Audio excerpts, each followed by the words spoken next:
On the early morning of July 4th, a deluge of rain poured from the skies over central Texas, turning creeks into raging rivers and rivers into deadly torrents. In less than an hour, the Guadalupe River that ran alongside several local summer camps surged an incredible 26 feet as thunderstorms continued to swirl overhead. And for more than 230 children and camp counselors stranded at Camp Mystic in Hunt, Texas, things didn't look good. Most didn't know it yet, but the camp's beloved owner, Dick Eastland, had already been killed by the flood, as he reportedly tried to save a group of young girls who were stranded in the quickly rising waters. And Eastland wasn't alone. Despite the heroic efforts of camp counselors and security guards, pushing kids out the windows of flooding cabins and using anything, even mattresses, to help float them to higher ground, no one knew for sure just how many children were still missing, or whether any of those who remained would get out alive. But not far off, and pushing dangerously into the storm in their MH-65 Dolphin helicopter, a New Jersey accountant turned elite Coast Guard rescue swimmer and his aircrew had already spent the better part of 6 hours in the air, trying to stay airborne as they inched their way deeper and deeper into the downpour. And as the Coast Guard helicopter arrived over Camp Mystic, the devastation below and the rising waters both became clear. But that rescue swimmer, Petty Officer Scott Ruskin, didn't hesitate, joining the panicked kids on the ground and immediately beginning to render aid. This was Ruskin's first ever mission as a Coast Guard rescue swimmer, and while he didn't know it yet, things were only going to get worse from there. But by the end of the day, he'd be credited with saving more than 165 lives.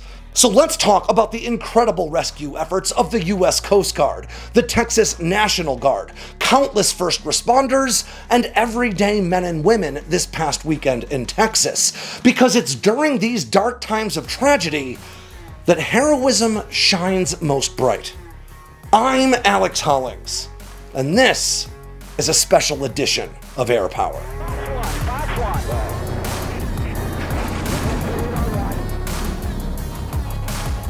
A new intelligence assessment alleges North Korea is about to deploy as many as 30,000 additional troops to support Russia's ongoing invasion of Ukraine, marking a pretty big increase over the 11,000 North Koreans already sent to fight since last year. And I've been staying on top of this story with Ground News. Ground News is an aggregator that collects articles published by news outlets all around the world and then places them all into a single easy-to-read feed that helps me not just stay on top of what's going on, but also to see right through most common forms of media bias. Right here on Ground News, I can see that 35 outlets have already covered this story, with pretty equal interest coming from both left and right-leaning sides. And while the headlines are also broadly similar, word choices from each side do point to slightly different narrative framing of this development. Right-leaning outlets framed this deployment as a serious threat, with headlines like North Korea to send 30,000 troops for Putin's next large-scale offensive, Ukraine warns. Whereas left-leaning outlets use terms like bolster and aid to highlight Russia's clear need for foreign support to keep this offensive alive, with headlines like North Korea to send 30,000 troops to bolster Russia's forces, says Ukraine. And Ground News also shows you other vital information about each outlet along with those headlines, like their political bias, factuality rating, corporate ownership, or government affiliations. And I love the Ground News For You tab that compiles stories that are sure to interest me because they're based on topics I've chosen to stay on top of. Ground News is a big part of my research and my day-to-day news consumption, and it can be for you too. Just go to ground.news/sandboxx with 2 X's, or just follow that link in the description below to get 40% off the same Vantage plan that I use every day. Again, that's ground.news/sandboxx to get 40% off their Vantage plan that'll help you stay on top of things. By now, you've probably seen pictures of Petty Officer Scott Ruskin and seen headlines about his heroism. But with so much going on in the news, the details of the rescue efforts mounted by Ruskin and others like him can be tough to divine. Every story about last weekend's devastating floods in central Texas rings with tragedy and heroism in equal parts, as so many were saved by the tireless efforts of neighbors and strangers alike. But so many others were lost despite those efforts. As I record this, the death toll in the floods has reached 118, with 170 men, women, and children still listed as missing.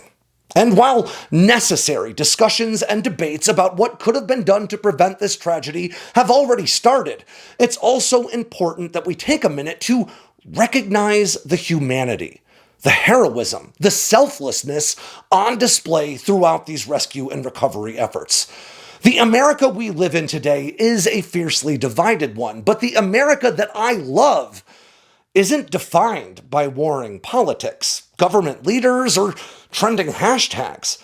My patriotism isn't born out of a political movement. It doesn't rise and fall on the whims of influencers or popular leaders, and it isn't predicated on the belief that my country has done and can do no wrong. My patriotism is rooted in something that's both much deeper but also simultaneously ethereal, something you can see clear as day when you're looking for it, but that can't be touched, grasped, or monetized. My patriotism isn't based on America's historical successes, just as it isn't diminished by our nation's many failings. My patriotism, my love for this country, is born out of our constant struggle to be more, to do better, to take the hard right over the easy wrong.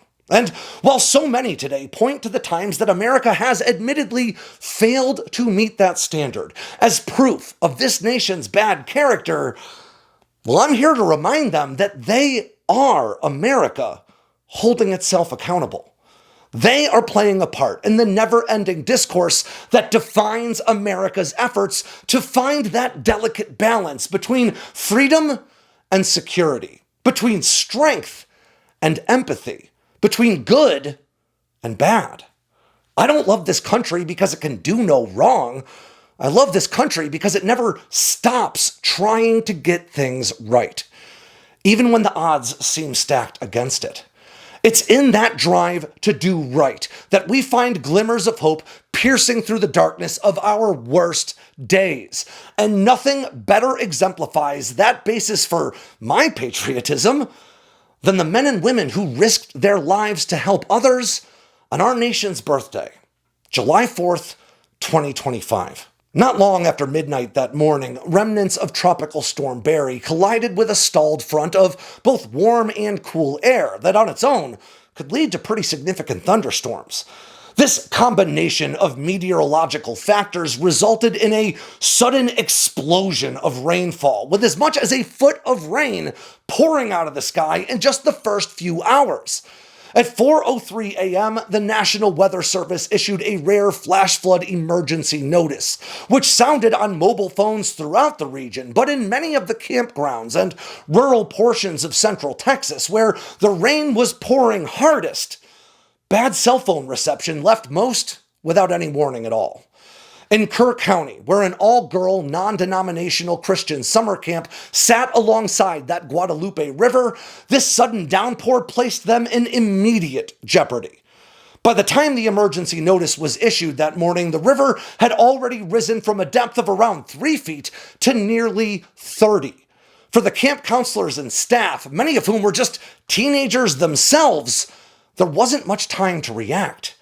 As the floodwaters rose, counselors pulled kids from their beds, pushing some out windows when doorways were blocked. 2 19-year-old camp counselors, Silvana Garza and Maria Zarate, both Mexican nationals working at the camp for the summer, did their best to comfort the girls while simultaneously preparing for the worst. They had them sing songs as they passed out name badges and just wrote kids' names on their skin where it was visible when the name badges ran out. I'll quote the mother of 3 kids at the camp who's asked to remain anonymous. Quote, "The counselors were heroes. 2 counselors were in the rapids and 1 on the dry hill, moving the kids from hand to hand. A lot of them lost their shoes and then climbed up the rocky hill to safety. As the raging waters tore the walls off a nearby cabin, Camp Mystic's night watchman, Glenn Dwanke, found a group of girls huddled in a building that they called the Wiggle Inn. It was on high enough ground to avoid the worst of the flooding, but the water level was continuing to rise. He decided to stay with them and try to ride it out. And I'll quote him now. I witnessed firsthand the courage and faith that your daughters displayed during some of the most terrifying moments of their young lives. Each of those sweet girls were cold, wet, and frightened, but they were also incredibly brave. They trusted me, and we leaned on each other through a long, harrowing night together inside that cabin." Camp Mystic's owner, Dick Eastland, was also reportedly seen in the rising floodwaters, working to usher girls to safety before ultimately disappearing beneath the surf himself. In the days that followed, his grandson would post on Instagram that his grandfather, dying trying to save the kids he loved, was exactly the type of man his grandfather was. By 5:30 a.m., the police were going house to house, knocking on doors and warning people to flee for higher ground before the flood could reach them. Matthew Stone, another resident of Kerrville, described the wave of floodwaters approaching in the early morning light as, quote, "a pitch-black wall of death." He escaped, thanks to the police rousing him. By 5:57 a.m., the local authorities knew they needed help. So Texas A&M Task Force 1 reached out to the Coast Guard Command in Austin, Texas, with a request for rescue operation response and assistance. Now, despite the holiday weekend, the Coast Guard, as always, had teams standing by for emergencies, and they immediately scrambled a twin-turboprop HC-144, Ocean Sentry reconnaissance aircraft, and an MH-65 Dolphin rescue helicopter, both from Air Station Corpus Christi, about 200 miles to the south, followed by another MH-65 from Air Station Houston, some 260 miles to the east. Petty Officer Scott Ruskin, an elite Coast Guard rescue swimmer, or aviation survival technician as they're formally known, was on board the Dolphin out of Corpus Christi. And when I say these rescue swimmers are elite, I mean it.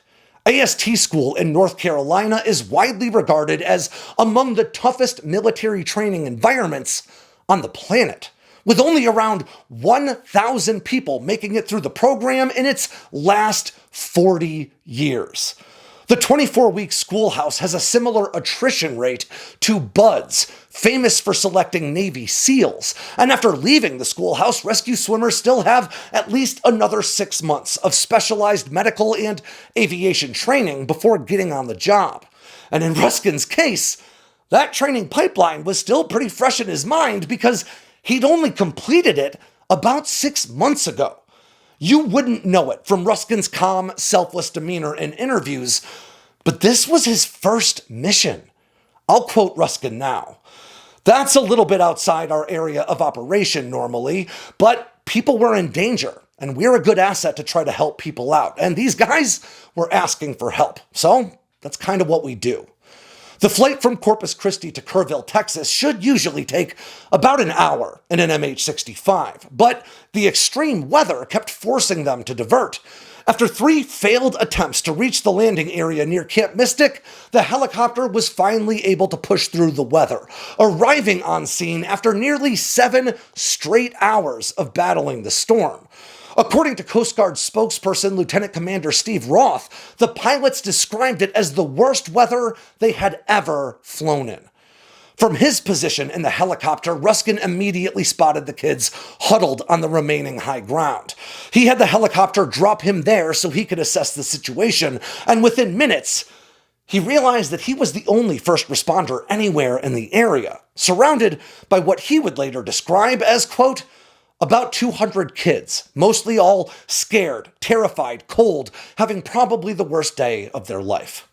But as Ruskin began to triage the situation, a call came over the radio about another group of kids nearby in even more dire circumstances, with at least 15 people in need of rescue. He looked around at the 230 children and camp staff surrounding him and did the math. These people needed help, and his helicopter could save more kids without him in it. He radioed up to his crew and told them to leave him behind. I'll quote Ruskin again. "I had a job to do. All these people are looking at you terrified with a 1,000-yard stare. They want some sort of comfort, someone to save them." So the helicopter departed, leaving Ruskin alone with the very kids he came to save. And he got to work, rendering aid and trying to coordinate with other helicopters to get the 200 plus people around him to safety. Now, he wouldn't know it until later, but the two pilots and flight mechanic on his helicopter did successfully save the 15 kids that they left him for. As Ruskin began to treat the bleeding injuries on some of the kids' feet, caused by fleeing the flood without shoes, he did his best to reassure the group that help was on the way. But in reality, Ruskin was no longer able to reach anyone on the radio. So he tried his cell phone, but it had no service either. Ruskin was on his own. With the injuries largely attended to, Ruskin placed his focus on keeping the kids calm and reassuring them that not only was help on its way, but as the kids voiced concerns about other missing campers, he also promised that other rescuers were looking for their missing friends. Ruskin later said that sometimes all it really took to reassure some of the kids was just taking a minute to hold their hand. And then, after 3 hours of radio silence in the flood zone, Ruskin heard the telltale drum of a Texas National Guard Black Hawk helicopter. As a part of his triage efforts, Ruskin had already established 2 landing areas, one in a nearby soccer field and another in the camp's archery field. Ruskin coordinated with the crew from his position between those 2 landing zones, bringing the youngest and most injured children to the chopper as it landed, some of whom he had to carry due to their injuries. As that helicopter lifted off, packed to the brim with frightened kids, Ruskin turned back to his duties, organizing the next group of girls to be evacuated and coordinating with National Guard and Texas state officials, which he was finally able to reach over comms. In the hours ahead, Ruskin would coordinate with a dozen helicopters, loading kids into each 10 to 15 at a time, and then returning to the kids and camp staff who remained, continuing to promise them that they would not be left behind. After a hellish 7-hour flight into danger, 3 more hours of radio silence in the flood zone, and countless more coordinating rescue flights, the floodwaters around Camp Mystic finally began to subside. The danger was less pronounced, but with washed out roads and debris all around the camp, helicopter flights remained the only way out, and so Ruskin continued to work. All told, Ruskin was credited with saving at least 165 lives that day, but there's a reasonable argument to be made that that figure should be more like 230. But Ruskin, in keeping with the reputation of the Coast Guard rescue swimmers, has been quick to downplay his own heroism as just doing his job. I'll quote him now. "Any of the rescue swimmers in the Coast Guard would have done the exact same, if not better than me," he said on Good Morning America this week. When asked by CNN, he said the camp counselors and the tough kids were the real heroes, and that seeing their bravery made him a better rescuer. When asked how he managed by USA Today, he credited the training provided to him by the Coast Guard. And when asked about his heroism by Newsweek, Ruskin acknowledged that they'd done a lot of good at Camp Mystic, but tempered it with a solemn reminder. Quote, "There's still a lot of people missing and unaccounted for, so the mission's not over yet. It's not over for us." Ruskin and more than 1,700 other emergency responders saved more than 850 people throughout central Texas during the flood. Out of some 750 girls and dozens of counselors attending Camp Mystic over the 4th of July weekend, 27 didn't make it. But that number and the overall death toll would be a whole lot higher if it weren't for the bravery, selflessness, and compassion of men and women like Coast Guard Petty Officer Scott Ruskin and the incredible staff at Camp Mystic, prioritizing the lives of those kids over their own. And it's when I think about Ruskin's decision to stay behind in the flood zone, how he rendered aid while cut off from communications, how he coordinated rescue flights and then credited others for their bravery, I can't help but be reminded of that ethereal basis for my patriotism. America is a lot of things, both good and bad, but most of all, America is the sort of place where an elderly couple in Hunt, Texas, who managed to escape the flood, then realized their 92-year-old neighbor was still trapped in her attic. So they turned around and went back into the current to save her.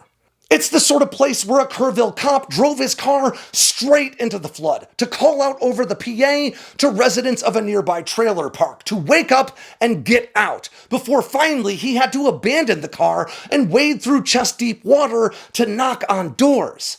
It's the sort of place where volunteers show up on horseback on July 4th, covering ground to aid in rescue operations where roads have been washed away, where groups like the Cajun Navy brave floodwaters, high temperatures, and impenetrable humidity to keep searching for those in need of help.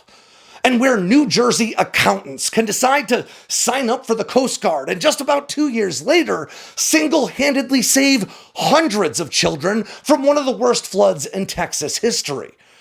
America is what we make of it through our blood, our sweat, our tears, and our toil. And while sometimes it is hard to see the good through all the bad peppering us from news notifications and social media outrages, the tragedy of this 4th of July can remind us all that despite our differences, despite our divisions, despite our shortcomings and our setbacks, despite the outrage machines we keep in our pockets, America is people like Scott Ruskin. And for that, I am as proud as I am grateful. And with that, ends this special edition of Air Power from Sandboxx News. I'm Alex Hollings. Make sure to swing by sandboxnews.com today and every day for all the latest in news, entertainment, and motivation from all around the force. If you got anything out of today's video, make sure to click like and subscribe down below, and leave me a comment so I know what I should cover next. And don't forget to tap on that bell icon so you never miss a drop from Sandboxx News.